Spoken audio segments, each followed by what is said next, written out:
I came from a medical background, so that's when I went into medicine.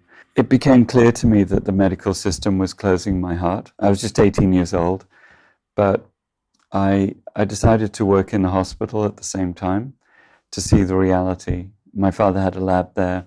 He was a neuropathologist. And I was really evaluating, did I want to do this? Like Steve Jobs, I had an acid trip when I was there. It was 1973. It was really fairly available and people were experimenting. And I'd read Aldous Huxley's book, The Doors of Perception. And really after that, it became clear there's a bigger picture to life than just following on in the workplace, doing a safe job.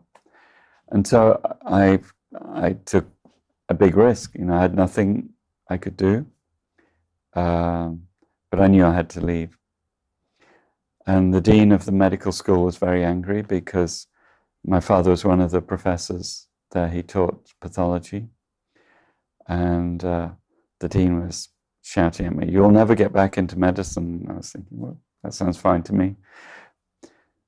But, anytime you jump out of the safe world, your soul will meet you. Something new comes up. And so for me, it was music, music synthesizers. It was just beginning, first Moog synthesizers, and I was really fascinated by that. So I started designing and building my own music synthesizers, and that got me into electronics.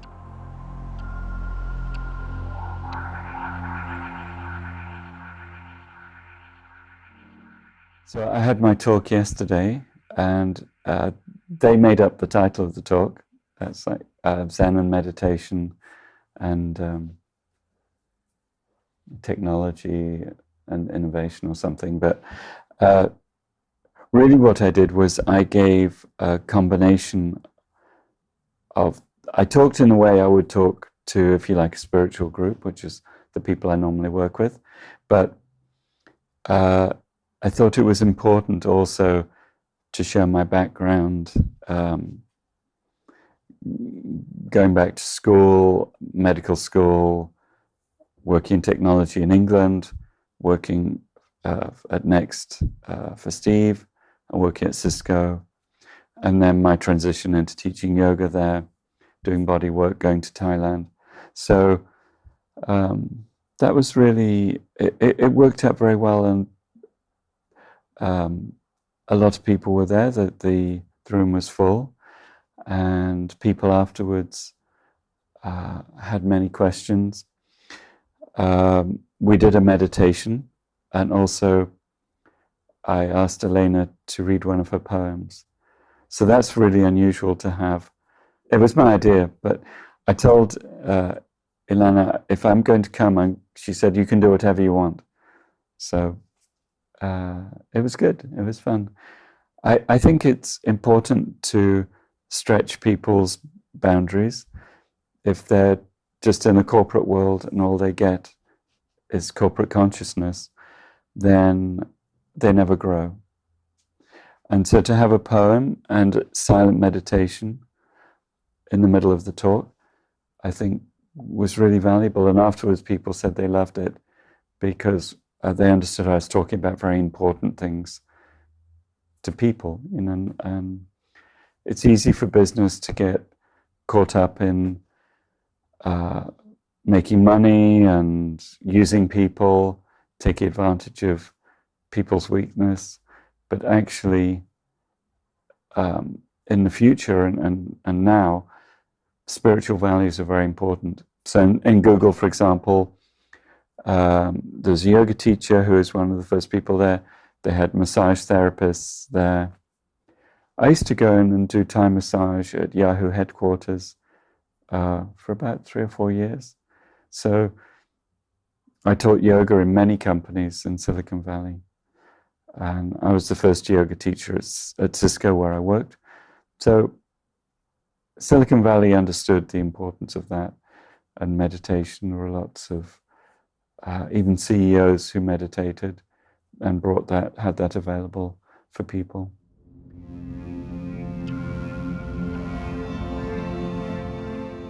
I took the Paralight pad to Skolkovo.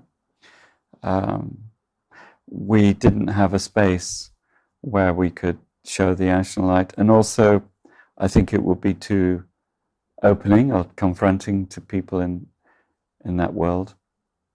They're very mental. The Ashton light works through the heart, so if your heart is closed, you just have, well, prove to me it does this, or, you know, what's the science behind this? Which you can talk about, but people don't really get it. They'll just say, oh, well, I saw all these visionary things, but so what? If your heart is open, you understand there are meanings, you know, profound meanings on a human level with the Ashton light.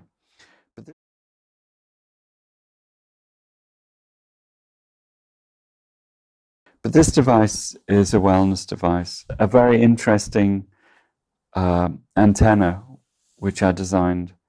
It's a Tesla antenna, an air antenna. It's big. It's really big.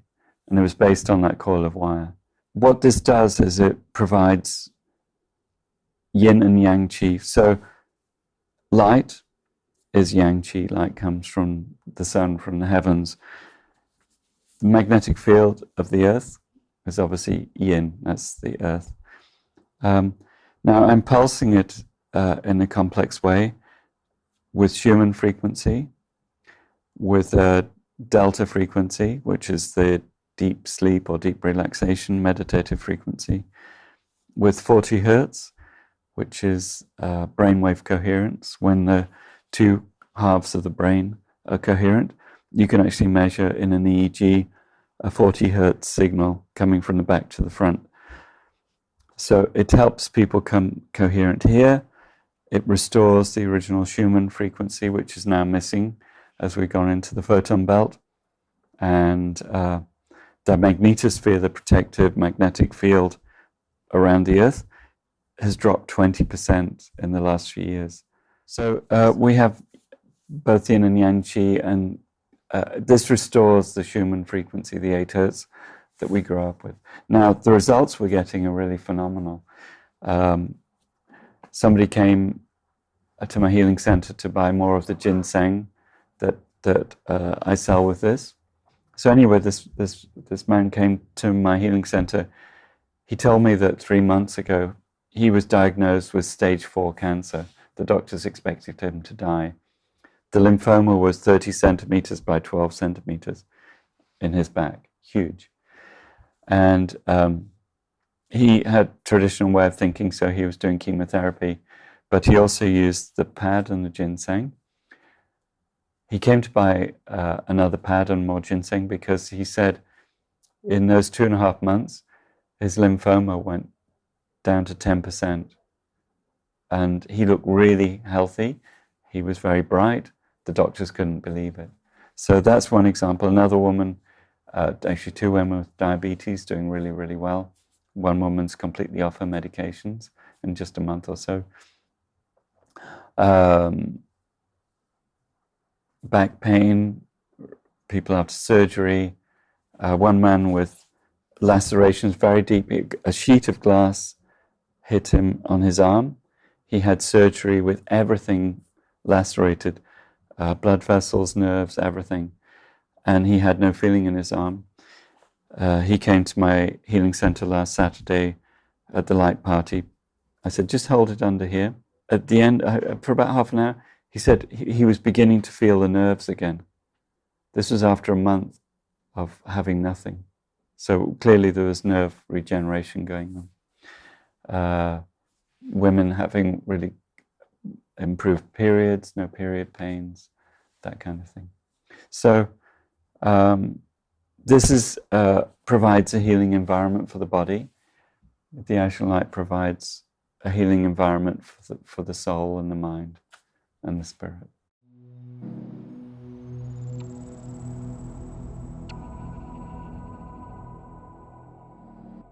You know, I came here with no expectation. I travel a lot with the Ashton light and also with this device, the Paralight. Many countries, you know, I think I've had maybe 10 trips this year so far. And to me, it's very important not to have expectations. I go with an open mind, and it could have been that somebody very interesting, like an investor or somebody looking for new opportunities in wellness could have come along. But the reality was no. Most of those people are not in tune with spiritual technology, and that's okay. The thing that's important for me are the human connections.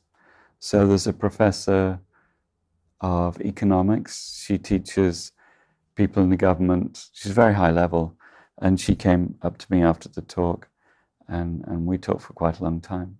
She says she's going to come to Thailand, and she's interested in changing her life because she's at the point now where her body's beginning to break down. And if she doesn't pay attention, you know, like many people give everything to their work, and then they get thrown out as soon as they crash.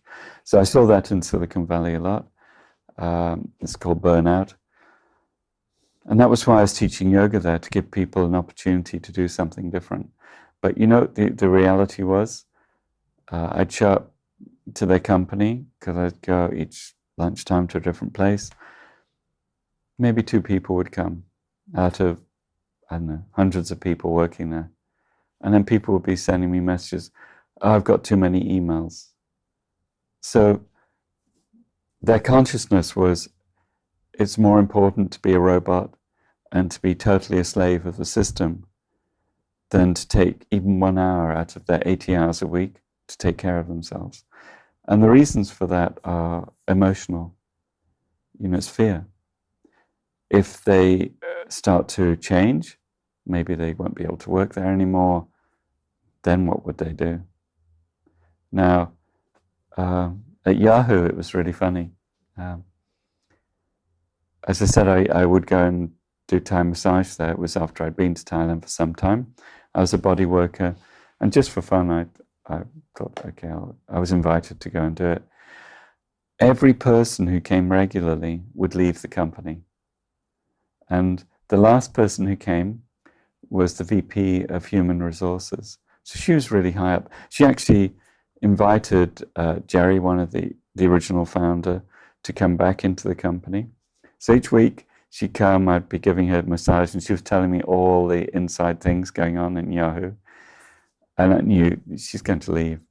And sure enough, after about 6 months, she left. Now, if you're not prepared to reinvent yourself, if you feel that you have to be a productive member of the corporate world, you're a cog in a machine. And if you are that, you're going to burn out. You're going to get used up and thrown away. The corporate machine is a conveyor belt.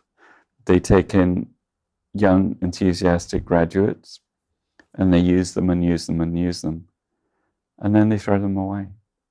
Because by the time you got to 40 or 50, you're too expensive, you're set in your ways, and it's cheaper just to get somebody new in. It's not like it's a deliberate thing, but that's the corporate culture. And enlightened corporations, like I would say Alibaba, from what I've heard, Google, probably Facebook, some of the other corporations, they understand, and they do try and take care of people, and even on a spiritual level. But it's still very threatening to the corporate mentality to have people wake up, because then they're not just going to be parts of the machine.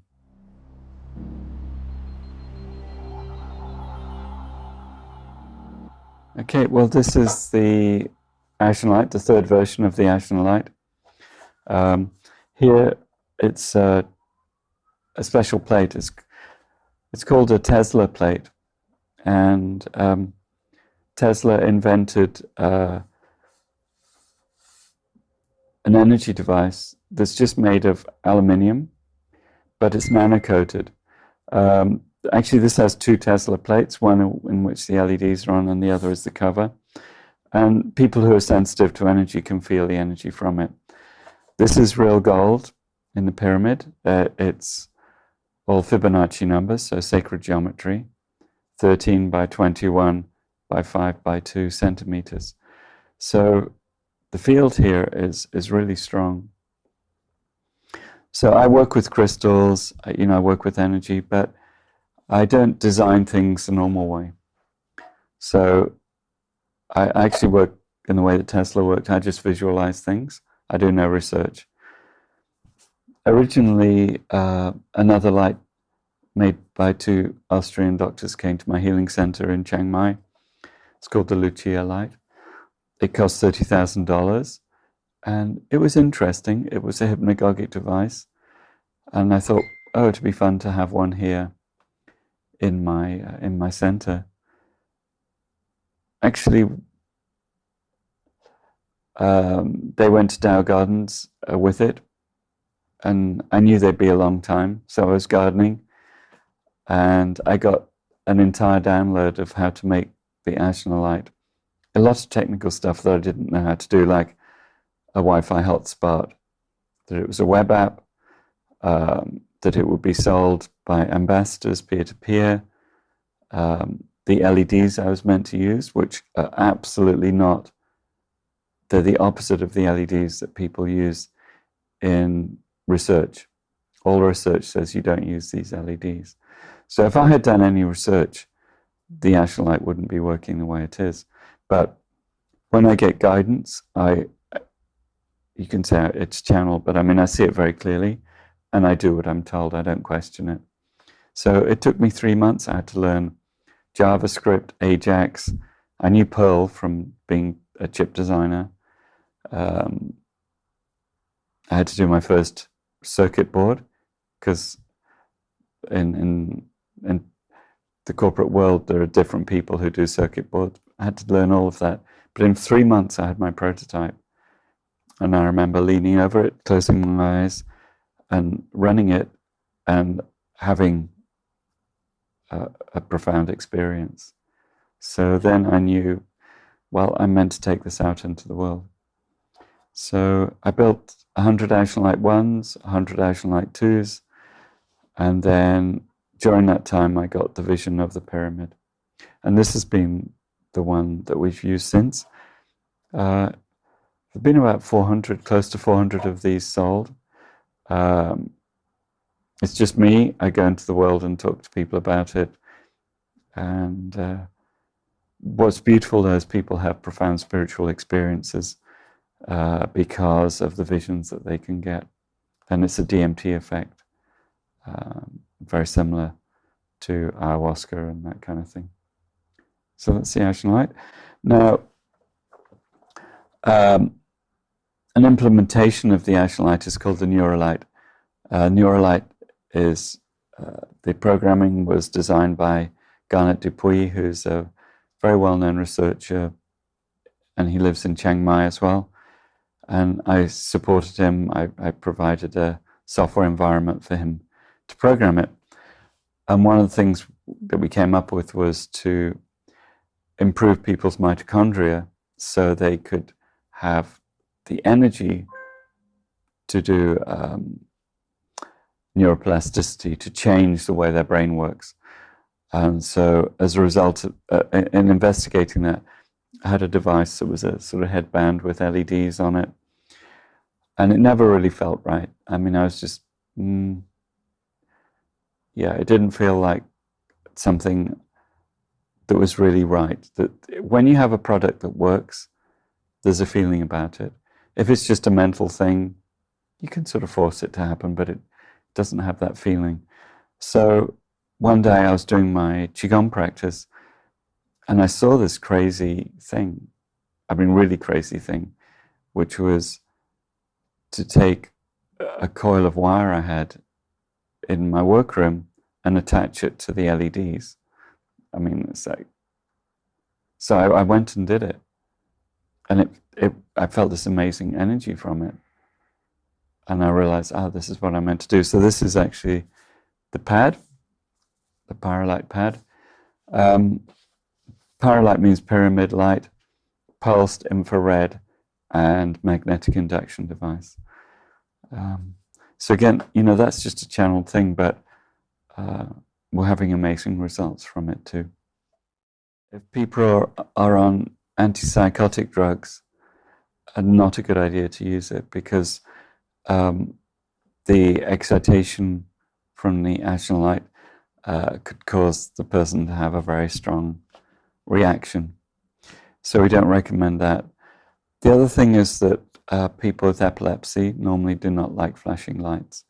But there are 4 people at least that I know, and I've heard of some other cases, where epileptics work with the Ashna light, but in a very gentle way. Like 2% intensity for a couple of minutes first time. They're just very sensitive people, so if they're given a very small amount of stimulation, they can then manage their epilepsy, and they don't have an epileptic attack, but they get to experience their sensitivity, and that is really, it's lovely to work with those people. They can harness their sensitivity instead of being a victim of it. I've had a number of experiences. There was one French man, young man, he took himself off his anti-epileptic drugs. He was a DJ, and I was at Mind Body Spirit Expo in Melbourne in Australia. And I remember him sitting with the light. We had the light facing forwards in the booth because it was a small booth, and he was literally dancing with it. So that's how he managed his reaction. And then he started speaking in tongues in this different language. So clearly he was being connected to something very big outside his consciousness. If he just had the label of epileptic, then, oh, I can't do this. That's the fear reaction. But every time we're labeled by the system, particularly the medical system, part of our humanity is taken away. It's convenient for doctors to label people. And when I worked in hospital, they would not refer to people by their name. Oh, the broken leg in bed 15, by the symptom. You have to take him down to theatre. That was one of the reasons I left the medical world, because of that mentality. And as a therapist, I've been a yoga therapist for many years. I work particularly on the emotional body, the emotional kosha. And my intention is to empower people, not to be the therapist taking care of people's symptoms and then creating dependency. It's the opposite. In the Ashna light, the way of programming it that's most powerful is actually, I call it ILST, Intentional Light Self-Therapy. It's self-therapy. So you don't need another person doing the work for you. You understand from the presets how you respond in the different brain waves, and then you set your own journeys. And so you can do it every day if you want. Do it as long as it's comfortable. There are probably times when you need to process, follow that. But you don't need somebody with a certificate to tell you, you have to do this and you have to do that, because we're all different. If we're willing to explore ourselves, we can empower ourselves.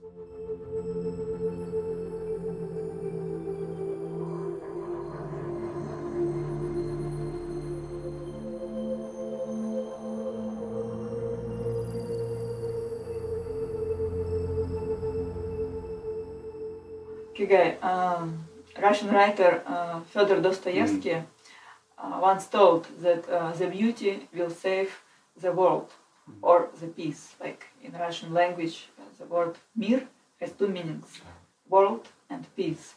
So, as I feel, this should be close to you. Could you say about your opinion about how beauty can save the world? So beauty is a quality of the soul. It's not a mental quality. If you like, demonic path that mankind is on is a mental path. it's divorced from higher qualities. It's very coarse, and it's based on low moral values like greed, scarcity, envy, judgment. Beauty is a gift we share with others because it comes from the light through our heart.